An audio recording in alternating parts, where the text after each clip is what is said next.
नमस्कार, शारदा डायरी धार्मिक ज्ञान में आप सबका स्वागत है। जन्माष्टमी आ रही है। आइए जानते हैं जन्माष्टमी पर श्री कृष्ण के बारे में कुछ विशेष बातें। पहला, भगवान श्री कृष्ण के धनुष का नाम सारंग व मुख्य आयुध चक्र का नाम सुदर्शन था।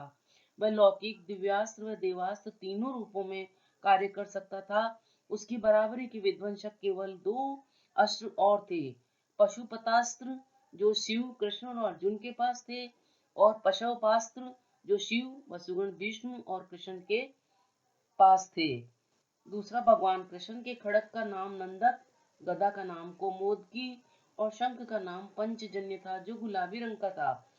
तीसरा, भगवान श्री कृष्ण के परधाम गमन के समय उनका कोई भी केश श्वेत नहीं था, ना ही उनके शरीर पर कोई झुर्रियां थी। चौथा, भगवान श्री कृष्ण के जेल में बदली गई यशोदा पुत्री का नाम एकांशा था, जो आज विंध्यवासिनी देवी के नाम से पूजी जाती है। पांचवा, श्री कृष्ण भगवान अंतिम वर्षों को छोड़कर कभी भी द्वारिका में 6 महीने से ज्यादा नहीं रहे। छठा, भगवान को कृष्ण ने अपनी औपचारिक शिक्षा उज्जैन में संदीपनी आश्रम में मात्र कुछ महीनों में ही पूरी कर ली थी। सातवां, भगवान श्री कृष्ण ने मार्शल आर्ट का विकास ब्रज क्षेत्र के वनों में किया था। डांडिया रास का आरंभ भी उन्हीं ने किया था।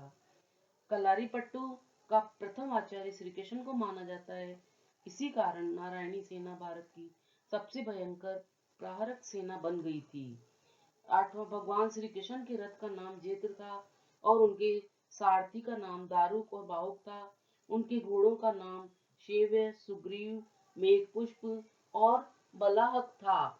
नौवां, भगवान श्री कृष्ण की त्वचा का रंग मेघ श्यामल था और उनके शरीर से एक मादक गंध भी निकलती थी। भगवान श्री कृष्ण की मांसपेशियां मृदु थी, लेकिन युद्ध के समय विस्तृत एवं कठोर हो जाती थी। ऐसे लक्षण कर्ण व द्रौपदी के शरीर में भी दिखते थे। 11वां, ऐसी भ्रांति प्रचलित है कि अर्जुन श्रेष्ठ धनुधर है, जबकि श्री कृष्ण इस विद्या में सर्वश्रेष्ठ थे। ये भद्र राजकुमारी लक्ष्मणा के स्वयंवर में सिद्ध हुआ था, जिसकी प्रतियोगिता द्रौपदी स्वयंवर के समान थी, परंतु उससे भी कठिन थी। इस प्रतियोगिता में कर्ण और अर्जुन दोनों ही असफल हो गए थे।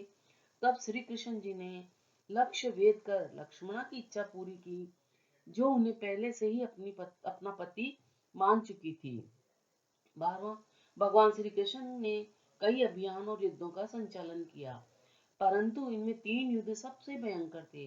पहला महाभारत, दूसरा जरासंध और कालियमन के विरुद्ध, तीसरा नरकासुर के विरुद्ध। 13वां, भगवान श्री कृष्ण ने केवल 16 वर्ष की आयु में विश्व प्रसिद्ध चाणूर और मुष्टिक जैसे मल्लों का वध कर दिया था। मथुरा में दुष्ट रजक के सिर को हथेली से प्रहार करके काट दिया था।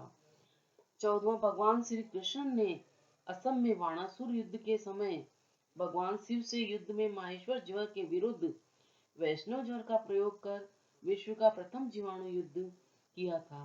15वां, भगवान श्री कृष्ण के जीवन में सबसे भयानक द्वंद्व युद्ध सुभद्रा के कारण अर्जुन के साथ हुआ था। इसमें दोनों ने अपने अपने भयानक शस्त्र सुदर्शन चक्र और पाशुपतास्त्र निकाल लिए थे। बाद में देवताओं के हस्तक्षेप करने पर दोनों को रुकना पड़ा। 16वां, श्री कृष्ण ने कलारी पट्टू की नींव रखी थी, जो बाद में बौद्ध धर्म से होते हुए आधुनिक मार्शल आर्ट के रूप में विकसित व प्रचलित हुई। 17वां, श्री कृष्ण जी ने 2 नगरों की स्थापना करवाई। पहला द्वारिका, जो पहले कुशावती के नाम से जानी जाती थी। दूसरा, पांडव पुत्रों के द्वारा इंद्रप्रस्थ, जो पहले खांडवप्रस्थ के नाम से प्रचलित थी। 18वां, भगवान श्री कृष्ण ने श्रीमद् भागवत गीता के रूप में आध्यात्मिकता की वैज्ञानिक व्याख्या दी, जो मानवता के लिए आशा का सबसे बड़ा संदेश थी और हमेशा रहेगी। अगर आपको ये मेरी जानकारी अच्छी लगी हो तो कृपया वीडियो को लाइक शेयर सब्सक्राइब करना ना भूलें। वीडियो देखने के लिए धन्यवाद।